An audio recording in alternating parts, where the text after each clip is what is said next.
Welcome back to another Professional Picks college basketball video. Got our Champions Classic bets today. Woj and I went through the preview last week, so should be quite a bit faster on this one. Did drop our last two on Friday. Now sitting at 2-2 on the season, down a little bit to juice. So want to stick with some of these more neutral site games as we get our footing. But let's get into the video. Don't forget to like, subscribe, comment. Seen a lot of interaction on these early videos, whether you agree with me or not. Love to see the comments and just all the interaction. So keep it up. We appreciate it.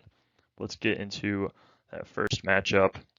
We got Duke sitting as a 3-point favorite as they head into this Champions Classic game.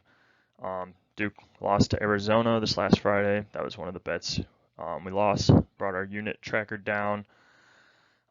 So both teams coming at 1-1 takes away some of the hype behind this matchup, but still going to be a very good game nonetheless. Michigan State at 3-point underdogs now with both teams sitting at 500. The biggest surprise for me was really how badly Duke got beat on the glass against Arizona, out-rebounded 41 to 27. Shots weren't falling, so they really didn't have a chance to pull that one out. Filipowski, great scorer, but also got in some foul trouble. Ryan Young looked like a total non-factor in that game. I thought the senior, who's played with Northwestern, played a lot of big minutes over the last few years, would be more of an impact, but he stood on the three-point line, lost his dribble, and essentially Arizona didn't even have to guard him. So Duke's perimeter or post play just wasn't as strong as I expected. At the same time, Arizona has some of the best posts in the country. Umar Ballo, great two-way player, as well as even the freshman that they had. I don't want to butcher his last name, but it's like Monte-Eunice, 7-footer, looks ready to go already in the very first week of college basketball. This pick still makes a lot of sense to me with Duke's interior play not being as good as I had originally thought. And I mean, they're still a pretty young team, even for bringing back a lot of returners. Definitely going to sort some things out on their end and definitely shore up the glass. It was Mark Mitchell's first game back, but as far as the offensive end goes, didn't look real confident or great shooting the 3-point shot. That's also where I'm a little worried about Michigan State, but I think they dominate the backcourt matchup here between Tyson Walker, Akins, and Hoggard. Duke has good perimeter defense. They're all very solid too, but just the lack of scoring outside of Filipowski scares me with this Duke team.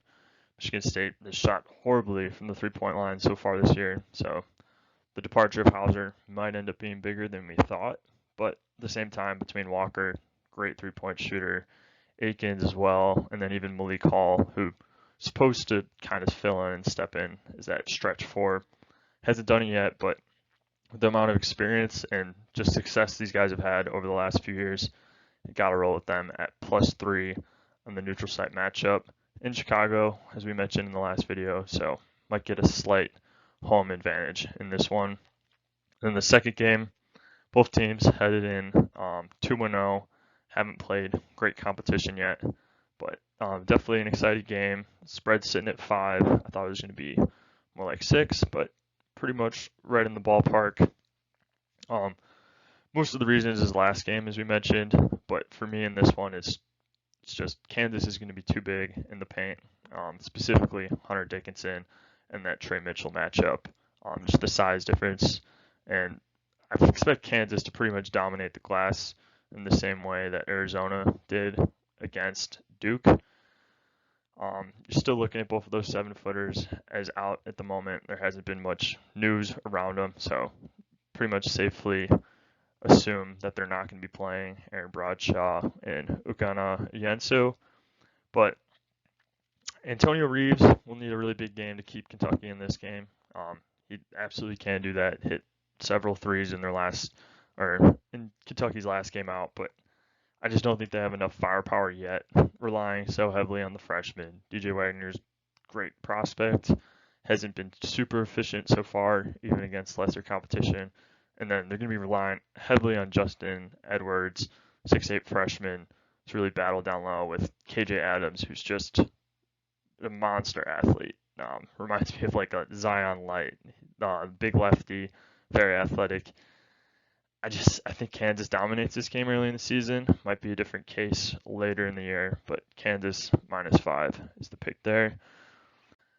And that's all we got for this video. Thank you everyone for watching. Let me know what you're taking in the comments, and good luck this week.